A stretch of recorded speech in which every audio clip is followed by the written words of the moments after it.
got really good people working for us. Like we've chosen well, we've grown well from home as well.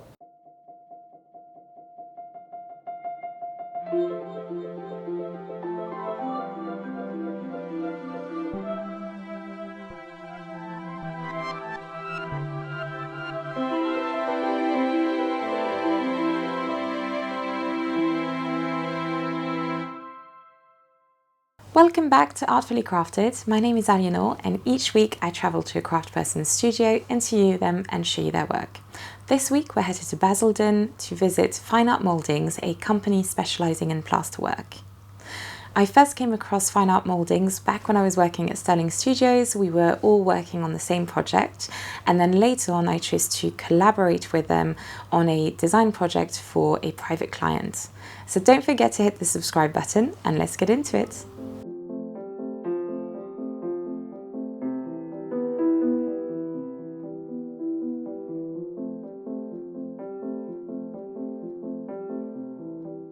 Hi Samuel. Hello. Thank you so much for having me. Thanks for coming. We're here in your wonderful workshop in Basildon, and you also have an office in London that you can meet clients at. So great introduction, but I would encourage people, I know you're going to say, oh, but it's dusty in here, but I think it's great for clients to visit and see where where things are made. Could you introduce Fine Art Mouldings, so the name of the company that you run, and it's been around since 1989? Yeah. So my father started the company in 1989. Started as a small company, him and my mum, essentially, and then it's just grown through reputation and some nice contracts and projects. We're here today now with 20 plus operatives contributing in their own way to the company, on site and in the workshop and in design as well. So we started off with plasterwork. So we are mainly now focused on plasterwork, but we've also introduced jesmonite, which is an external cast stone. So everything we do mouldings wise in plaster we now do in stone as well, and the plasterwork spans from a whole from one end of the scale to the other. So we do quite contemporary acoustic ceilings with very sharp details, and then we'll do right to the other end heritage, where we restore ceilings in cinemas, old ballrooms, for example. Sometimes just retaining them, keeping them strong for general public to go in. Other times, completely reinstating them, where they have to come down, where they're unsafe. So it's anything from, we've got an example of a cornice here. So anything from this to, we then have a corbel.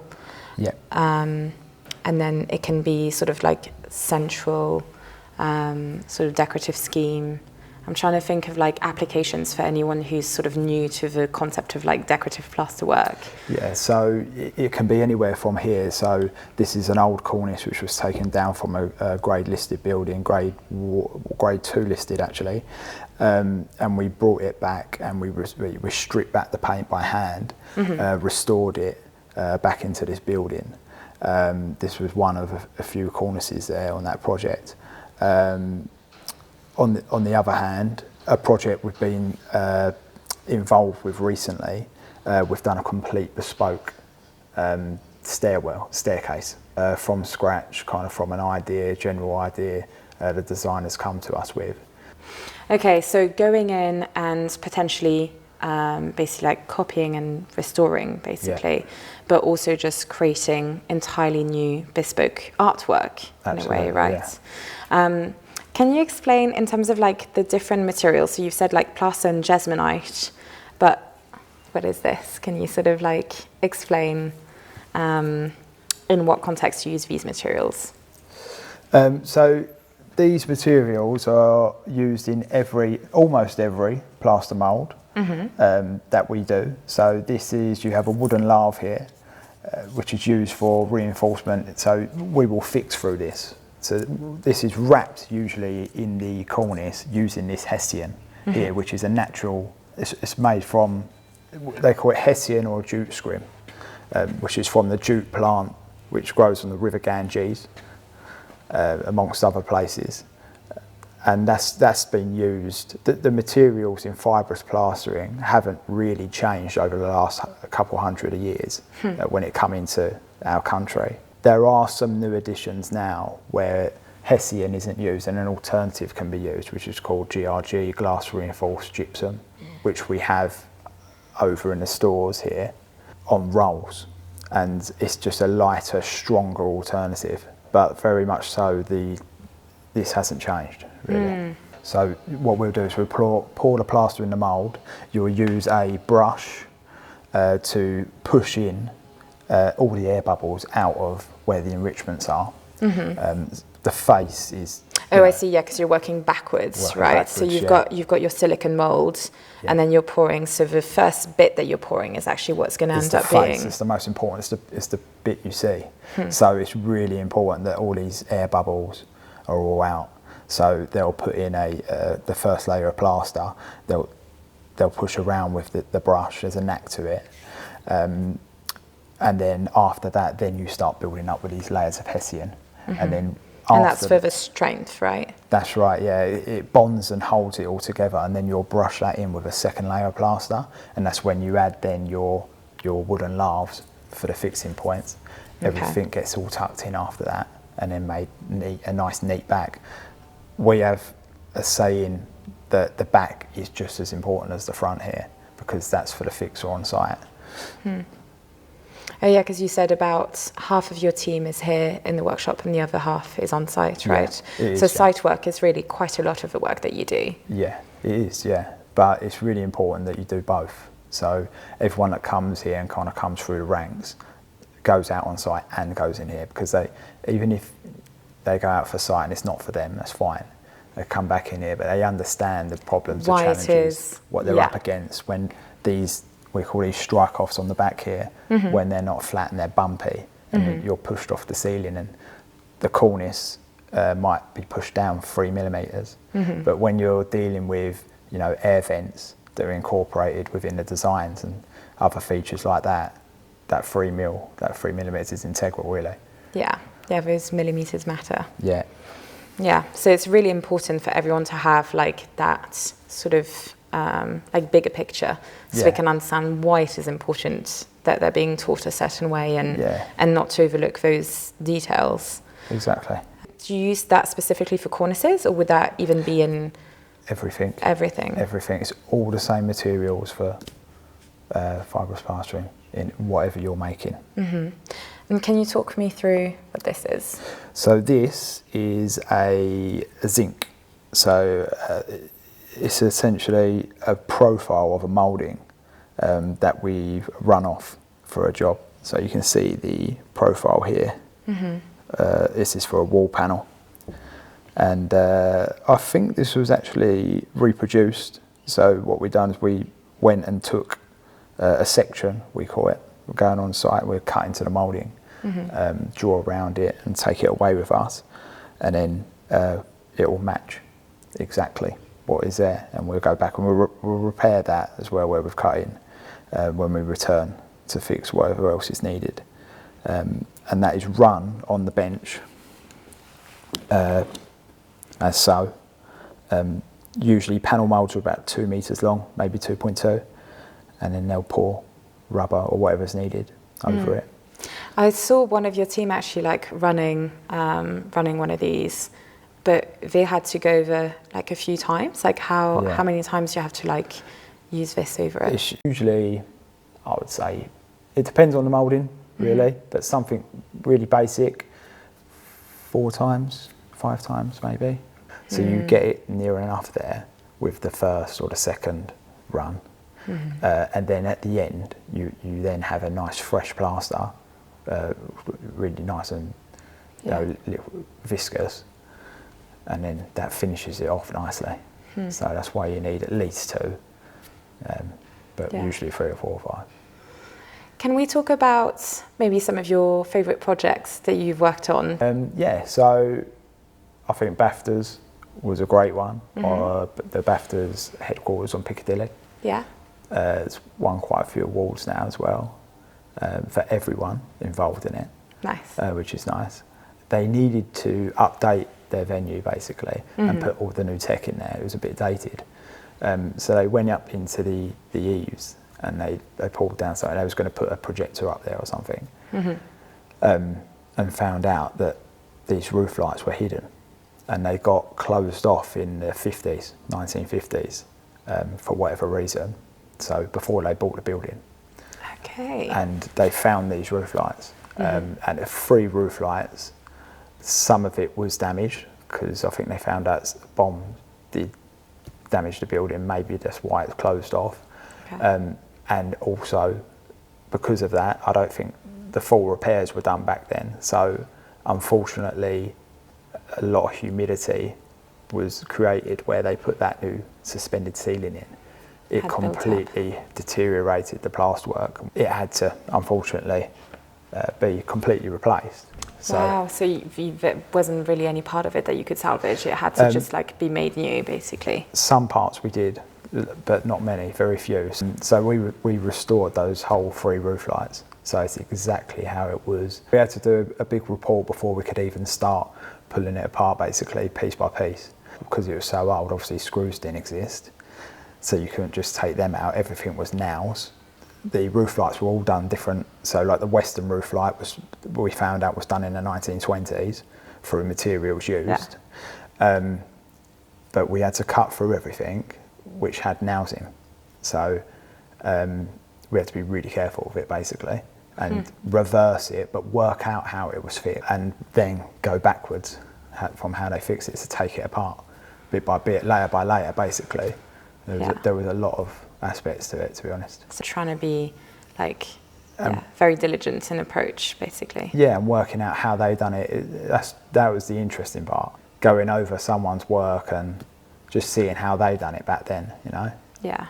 Which was nice. Yeah, that sounds really interesting. Yeah, it was. But it come out really well. That's great. Are there any other projects, like maybe like public buildings that you've done work on that people might be able to like see in the flesh? Yeah, a lot of hotels. So we've done a lot in Claridge's. We've been in there probably over 20 years now. The Ritz as well. Nice. But a recent one's the Berkeley. Yeah. So we've done a bar in there, and this is kind of the other side of what we just spoke about with BAFTAs. So it's more the new bespoke kind of thing. Where we were approached by an interior designer. The bar was kind of designed around this tree, which fell down. This tree? This tree, it's an important tree. Okay, but no, tell me more. It is an important tree. It was a 300-year-old walnut tree, and it fell down in the Great Storm 2007. Okay.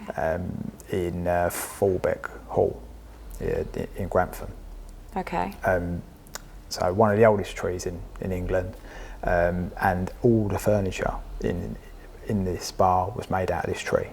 And they wanted to kind of, depict the story of this tree, the life of this tree throughout the bar as well. So we were pulled in to do like a bas relief, like a wall mural for this, where we worked with the interior designers and they wanted the fauna, the animals included from it. Oh, what, from the estate that it was in? Cool. Also the house itself. Yeah. And that's what we've done. So we created, I believe it was 6 meters long, the wall mural, the repeat of it anyway, and it dressed around the bar into these booths on radiuses and. Right, so then it means that like the plaster mural basically ties in with the furniture itself, and the whole thing is this really cohesive scheme. Yeah, so it told the story of the tree that there's then used. People were sitting on at that time, having really cool cocktail or whatever. Yeah. So yeah, it is nice. It's a nice touch. Nice project to be part of. It's quite poetic in a way. Yeah, it's nice when the story's behind it. We've done some other nice stuff in there. We've done a really nice fireplace and some columns as well. So it was a nice little project. Yeah, and I guess it's nice as well to have that sort of like repeat custom, where you can build a real rapport with the team Yeah. at the hotel or with interior designer, etc., and you Yeah. can sort of like work quite seamlessly together, right? Yeah, absolutely. Yeah, and we've gone on to do a lot of other projects with the hotel because part of a group, and also the interior designers. I mean, we're doing a project for them right now for a wall mural, similar concept. That's great. So, yeah. Right, so you're spanning quite a lot. I mean, you know, I know you said you've got like 20 people working for you, but like that's still like, you know, fairly small for considering the scope of what you offer. I feel like it's quite impressive. Yeah, it is. I think we're like kind of small and powerful, really. Got really good people working for us. Like we've chosen well, we've grown well from home as well. Got some good young people working for us. Yeah. And yeah, we pack a punch. Really. That's good. Yeah, we offer like what you said, loads of different stuff. You know, it can be completely sculpted, drawn from brand new. We're working on a job now where we're proposing what plasterwork would have been there originally from a Robert Adam building. Yeah. Because the detail was lost. So right. That's a lot of responsibility to like try and reinstate a Robert Adam ceiling. Yeah, it is. But it's also it's a nice challenge. I get excited about it really. And then it's when you go and you're about to put the design in front of them, that's when you start kind of, you know, losing it a bit, or sweating. But do you enjoy that sort of? Because I guess that's more of like a research of having to research the design and what would be appropriate for the period, and like, do you have to kind of go look at other Robert Adam ceilings and try to like piece together what would feel right for that space based on other designs, or like what's your process? Yeah, as you said, exactly that. So I've gone to other places. So I went to the kind of places like Kenwood House in London, places further if needed, if I feel like I needed a bit more, you know, information.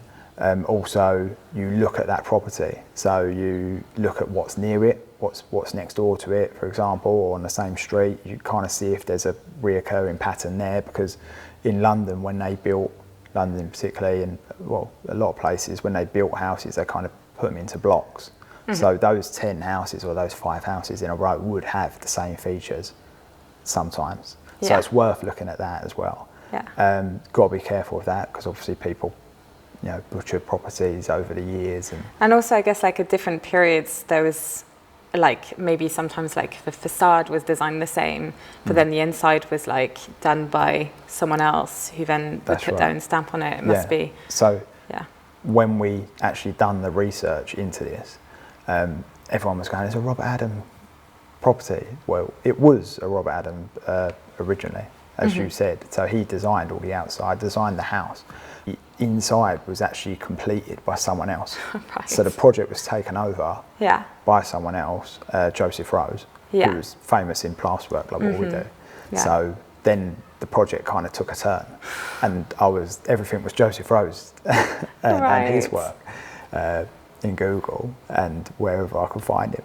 So but it's interesting, you know. It's nice, and it's nice to follow and kind of see the work of someone that's done what you're doing years and years ago. Yeah, you talk about having a young team. Is that do you kind of try to invest in young people quite a lot? Yeah, for the future, but it's really hard. It's hard to find young people nowadays, I think. One reason probably is every time I tell someone my job, they go, "Oh, I've never met anyone that does that." People just don't know about these kind of trades. And it's not just fibrous plastering. That's window staining, really niche stuff, parketing. I don't know if you spoke to a parketer. But things like that, and it's a shame. These things should be kind of thrown in front of you when you're young. Hi Annabelle. Hiya. Thank you so much for doing this. So it's lovely to meet you. Thank you for coming along. So you are, let me get this right, so you're a sculptor and model maker for Fine Art Mouldings, right? And I think you joined the company like fairly recently, is that right? Yeah, end of Jan, so it's all quite fresh. Nice. But it's been good so far. Great. And so could you, maybe tell us a little bit about your background, like what has led you to here? Yeah, so I actually started doing sculpting and model making, I think probably now 7 years ago. Started as like a trainee because it is so niche. Yeah. The company that I started with, they just said, oh, we will train you on the job. And it kind of like really suited me because learning whilst doing, and that is such a good big thing. Yeah. It's easier for me to do it that way. Was it an apprenticeship, I guess? Could we call it that? Or possibly could. I didn't go to college to learn sculpting, so I think that's maybe where like the boys that do the fibrous plastering apprenticeships, they go to college like 1 day a week. Oh, I see. But there actually isn't anything available. I think the company had looked into it, but there's not anything available for sculptors to do like an apprentice type thing. Wow. Which is quite interesting because it would be really good if there was somewhere we could kind of like have the balance, especially when it's like some of the boys that start, they're like school age, they're 16, so it is quite good to have the balance of still like a little bit of education whilst a bit of a framework, I guess. It's a bit daunting to go like straight into work. So what was your background before that? When I interviewed with them, I bought my art sketchbook from school, so that was I did A-level art. And product design as well, so all like the creative kind of subjects. I then actually did go and do a foundation degree, and I did that in floristry, which is quite unheard of. Not many of them about. I think because going through school I struggled with like the exams, and I wouldn't call myself like an academic. I've just been someone that's always been creative, learns what I was doing, like hands-on, kind of like moving around quite a lot. And I think the schools back then, maybe, I think that even now they are very like uni-led. Let's send you to uni, that's what makes us look good type thing. And I didn't necessarily want to do that. I did kind of take a year out in between to think about it a bit more. And then I saw the floristry course and I just thought that can be applied to the real world. So it was a creative outlook that was practical. Yes. So yeah, that's kind of where I ended up going. And whilst I was studying, I was just working in a factory for like money, but that was not mind-numbingly boring. So I kind of looked for something else to do on the side, and me, just being me, literally put the word creative in Indeed. And this sculpting job appeared top of the list because it was literally 2-minute walk from where I was already working in the factory. Oh wow. So really, really close, and I never knew it existed. And then went to the interview, had 2 interviews, and they actually hired me and another girl, similar ages, from base level, just on our portfolio. And then they said, we'll train you up. So I guess it was like, you're good at drawing, so it's like transferable, right? Definitely, exactly. It's interesting because I think, definitely a lot of the people I've been interviewing are all saying that they really didn't even know like the specialism or the craft that they're in now. Like they didn't even know that was a thing when they were at school. And like school doesn't really like cover the breadth of what's out there. Yeah, I think what's like come up the most is like the Prince's Trust has been the like kind of showcasing for it, which is nice to see. But yeah, like school, it's hard to know what to do when you're not like typically academic. And so in terms of your role here, so what does it mean to be sculptor and model maker? I'm in charge of all things like bespoke. Me and Samuel kind of like work together.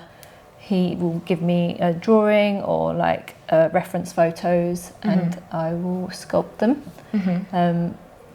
And then they get sent to the boys. But it's anything from like things that are quite artistic, but it could also be quite traditional, right? Like we have an example here of like, this is more of a what's it called, like egg and dart moulding, right? There's that's what I actually really like, is where we get we have the traditional stuff, but then we do get some of the more modern designs now, and like seeing where fibrous plastering can be used to make some really interesting art pieces and interior decor.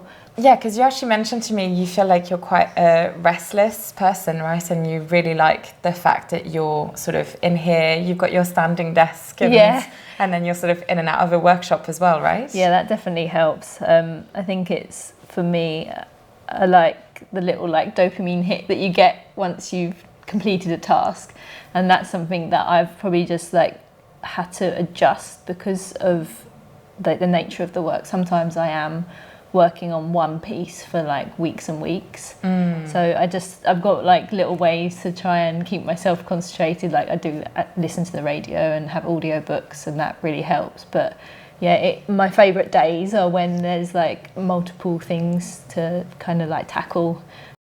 So we mentioned this egg and dart moulding. What was the process to get to this stage and the materials involved? Samuel will give me like pattern repeat measurements and sizes. I then will draw it up, and then I start with egg and darts. The milliput is a really good material for them because it sets quite hard, and you can get such like sharp edges carved into it. And then for these leaves, I used monster clay. So that's more like waxy material. It says clay in the title, but I would say it's more like a wax. And I'd say it's in between. So I will melt it down and get it really soft, and then like press into it to make the shapes. Wait for it to firm up a bit, and then carve them so you still get the nice edges. That's really pretty. And then, so you've mentioned the boys a few times. Yeah, the boys. So you then create a silicone mould. Is it you or is it the boys doing this? Mainly the boys. I will give it to them. Yeah. But yeah, because they do a lot of squeezes, and they will sometimes like case things, which probably you have to ask them about, because that's why they do it and I don't. Fine. So your specialism is really like that stage of it, little ones, and then you're sort of handing it over to the team to kind of get the mould, and then doing the pour as well. Yeah. Cool. And you like, is there like a process of like hand finishing, like doing a plaster like master, or is it like this stage of the milliput, is it already like very much finished? I will try my absolute best to get it to the like top condition when it's like this, because it's another cost to make like the silicone moulds. You'd probably be doing that twice. Silicone's quite expensive as well, isn't it? Yeah, it like is. way more than plaster, right? Yeah, really expensive. Lucky, we've got a very good team, very young workshop. You need older people, you need that experience, definitely. Yeah, I think especially with well. site, there's definitely 1,000 different things that happen on a site that like build up that level of just like intuitiveness, where like someone experienced will go to site and will just know how to approach things, whereas like the workshop I think is a lot more controlled as an environment. But yeah, site is just a whole different beast, isn't it? Yeah, site is definitely, and you know, you need that age to be able to think outside the box. You know, that experience, go, I've been there before, we're going to do this. And when you're young, you know, you can't help it, but sometimes you're a bit by the book, by the rules, and it can be hard to kind of think out a little bit, you know. Yeah. How do you attract young people into your business then? Like, what do you think is... Because like walking around, I was like, wow, like these are super young people, which like in the craft world, as you say, is like a rare breed. It's like a rare bird. Like, oh my God, someone under 20. It's a really small kind of community, fibrous plastering, and a lot of it is word of mouth. Yeah. And when you kind of find someone good, we kind of go, oh, if you've got any friends, you know, if they've got to be like you though, you know, your values and stuff. Yeah. And that's really how we do it. We post online now as well for jobs, and we bring in young people and interview them and put them through a little process and as well. So you basically like have to train from scratch, right? Because are there any schools or anything that sort of teaches the skills that you need them to have already, or? There are schools, but to be honest with you, and we've had a lot of people come here who have been through them schools, and they go, I didn't learn that much. I actually learnt more from kind of working in here on a Saturday. Wow. Which unfortunately says a lot, doesn't it? So we've kind of gone away. We did used to do apprenticeships, gone away from that route now, and it's in-house training, so you're thrown right in the deep end, which, to be honest, I think it's the best way. That's what my dad done with me. Right. So, and I learnt quick. I made some mistakes, but that's how you learn. You know? Yeah, it's got to feel like a safe environment to make mistakes in. That's it. But I think if you have that, if you've got that culture of like, it's okay to mess up, like you're going to learn through messing up. Yeah. I think if you've got that, then it's fine. Yeah, that's the difference. And having the time, you know, the older lads in it, very giving with their time, you know, very patient as well. So that's what you need. Yeah. So what was your journey then into this? Because you said your dad and your mum were running the company, right? Yeah. Were you like, this is my path, like growing up, did you know you wanted to take over? Not initially, no. No? It was always there, but I wanted to be sure. So I went away and dipped my toe in and tested other waters. But it wasn't for me really. I wanted to work with my dad, because I'm really close to my dad. And continue the family thing. And I always loved it. So technically, I've been working here since I was 5 years old. You know, my dad used to bring me in here in the summers and stuff, and making little flowers. I don't think any of them ever got used, but. But you're like, it's almost in your blood at this point, right? Yeah, so it was always there, and I really enjoy it. And I wasn't good at history at school, but I love the history of this. Yeah. And just being part of it and leaving your mark, you know. But I also think, it's funny you say you were terrible at history at school. I was terrible at history at school. I think I was predicted like a C or a D at history GCSE. I mean, just not stellar. And then I ended up doing a master's in history of art, and now I'm like all about the history of design. I think it doesn't necessarily mean much, right? That like we're bringing history to life in a whole different way, right? Yeah. You're kind of making the company your own, right? In a way. Mm-hmm. What are your plans? What are things that you're changing about it? There's quite a few things really. I mean, it's kind of splitting up into divisions. So where we've kind of grown, we're just creating a bit more of a structure now. So we have kind of like the heritage division, and then which obviously deals with like retaining ceilings and things like that. We do yearly reports for important buildings, obviously, which the public are in and out of all the time. And then you've got your kind of bespoke area where we've got Annabelle, our sculptor, in the front, designing, hand sketching new ideas and plasterwork, and sculpting them by hand as well, your CAD drawings. Lastly, we have kind of the technology as well side of things, which I'm kind of bringing in. There's kind of two sides I see of the technology. So there's technology in terms of the heritage stuff, like we done a Masterful survey the other day of a bit of an existing building, where they're going to do work over it. Some features are going to be lost. We've kind of reported exactly what's there. We know it to scale with a BIM model, and we can restore that. We've got we took hand squeezes as well. So we have all the... What's a hand squeeze? So it's applying rubber by hand on site, and it'll be a very thin layer, and then you'll cast on the back of that like a handmade case, which will hold the projection, the shape of that original ornament. So you've now got the detail, basically. An imprint of it, yeah. Nice. So if something ever does happen, we can make it again. Right. So you did that as well as the sort of like full just scan. As a backup, you know, and you can never have too much information because it's important, it goes back, you know, it's important to us. In that sense, technology can be really, really good. And it's supporting the heritage side, right? Yeah, it is, yeah, absolutely. And then on the other hand, you have, I've been testing the waters of 3D printing. I don't want to take away from hand sculpting because I still think that is the best way forward. I don't feel you can get the undercuts in 3D printing. I don't feel like you can get the detail really. and you certainly don't get the personality. Yeah, I think there's a level of like expression that you get with hand sculpting that you're just never going to get with the 3D. Yeah, totally agree. I do think where 3D printing can be helpful, and this is what I'm developing now, is mock-ups. Things like that. So you can make scaled down mock-ups of rooms, like or columns, for example, where we can make it 1/20th of the height.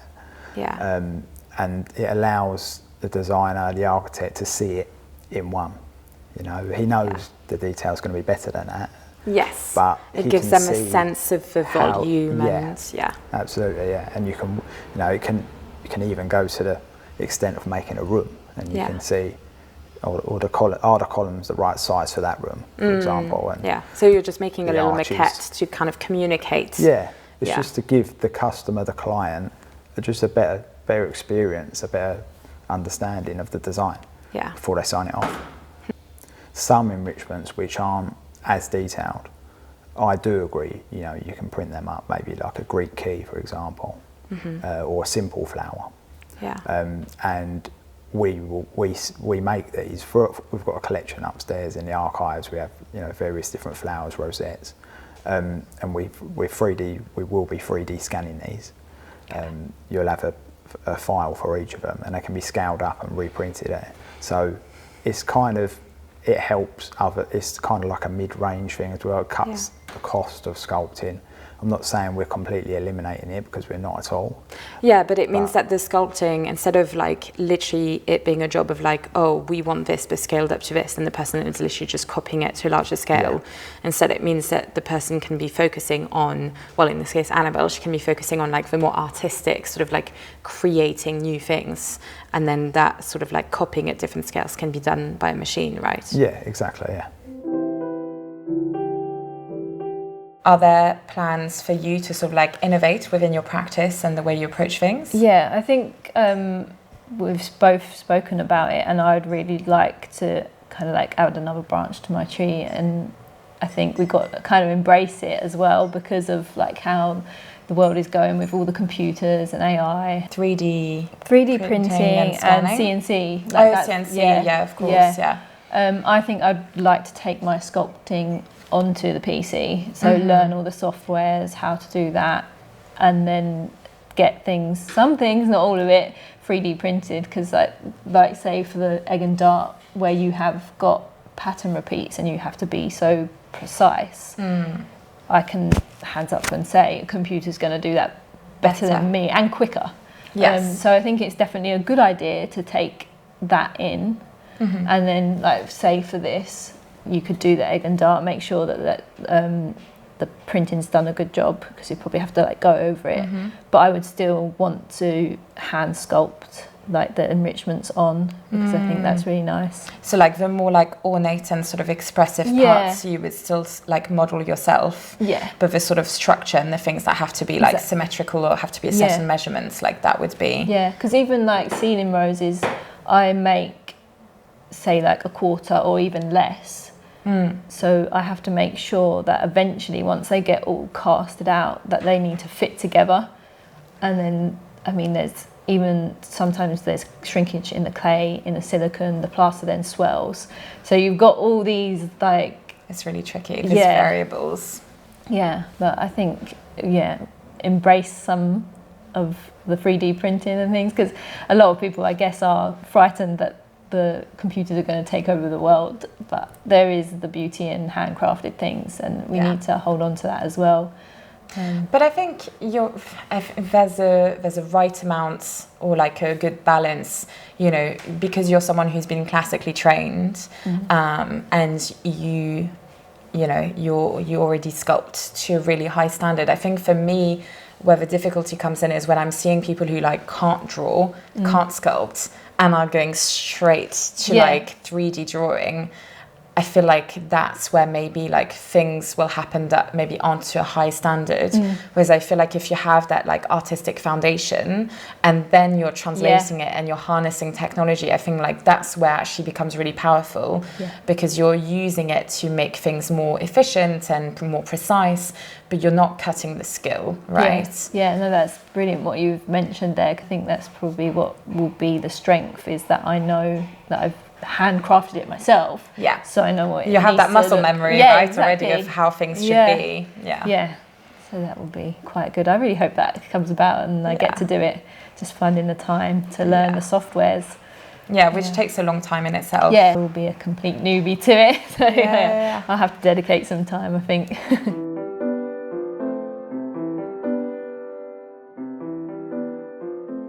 Maybe it would be quite interesting to share with people in case they're like considering commissioning you guys, you know, things that it might be helpful for them to know kind of in advance.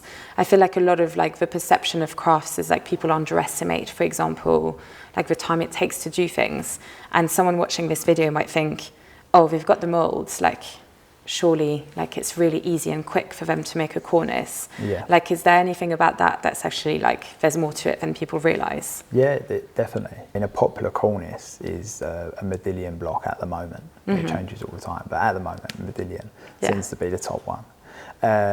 So people come to me and they kind of go, or come to us, can we get some of these, can we get some of these lengths, when will they be ready? But they don't realise the work involved on site sometimes. So for instance, when you go in a room, every mitre should be the same. To do that, because walls obviously different sizes, or they don't even work out to be what they're meant to be on a drawing sometimes. The blocks have to be spaced out by hand to make sure they're all balanced the same. And so each mitres are the same, and the blocks are kissing, we say, in the corners, just touching each other on the internal corners. So there's things like that which take a lot longer. From when you go into a room, you probably wouldn't appreciate, and it's not their fault. And if you don't know the trade, and then on the other, that attention to detail, right, that you guys have because you know it inside out, but to the untrained eye, like they might not realise just how much of that thought process has to go in. Yeah, absolutely, and that's on site. And then in the workshop, there's a lot of time, there's a lot of work behind the scenes that people don't see, that goes into it. Are there any things that you have to kind of like work with to hide behind cornices or anything like that? So thing now in the last 5-10 years is M&E, where it's developed, and especially in high-end residential, super prime property, people don't want to see air vents anymore. So we now have mouldings where we incorporate grills in them. So it's completely seamless, and the air will just flow through that cornice. So we'll work with the engineers on site. They'll give us a volume, a cubic volume of air which needs to come through, and we'll work backwards from that, work out how big the gaps need to be, over what distance, and create those airflows. That's like more like engineering. In a way, So you mentioned that you've started working with Jesmonite as well. Like, why would someone want to use Jesmonite? Someone would want to use Jesmonite if they want to replicate stone. Basically, it is stone. It's stone ground down. Okay. So whatever stone there is, there's the same colour in Jesmonite because it's real Portland stone, or real sandstone.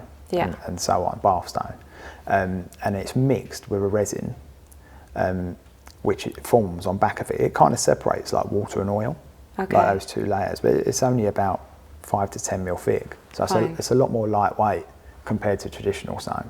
I see. The detail it picks up is much sharper. Okay. And architects love it because it's sustainable, and it's a lot more because of the weight. Much less weight.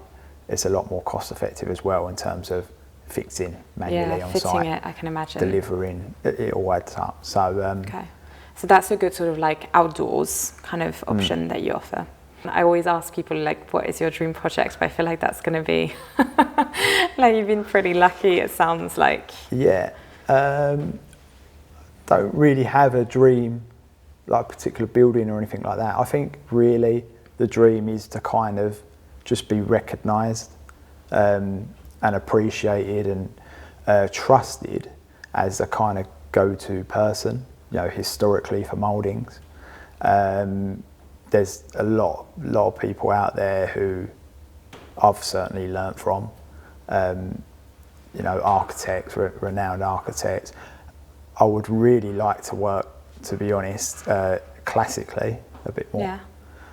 So with architects like Francis Terry, for example, seems very well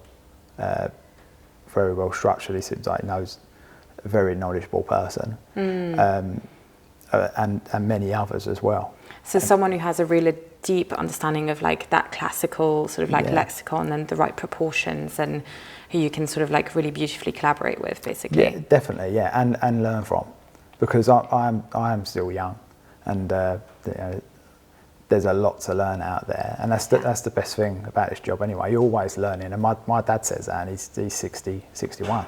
Yeah. So, and that's the beauty of it, you know, you learn from each other, you do nice work together, and enjoy it, you know. Yeah, that sounds wonderful. Well, I hope that you get more of those opportunities of keeping going with the traditional side and developing that, as well as sort of more contemporary, sort of adventurous, maybe narrative-led work. Wish you all the best, and thank you so much for having me. It's been a real pleasure. Thanks for coming down. I appreciate your time.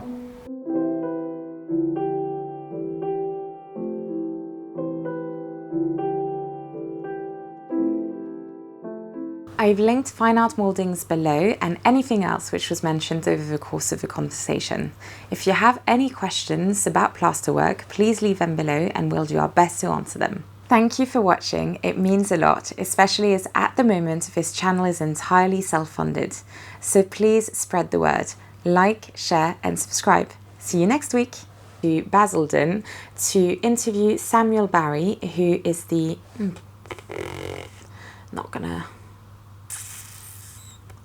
Sorry, future Edgar.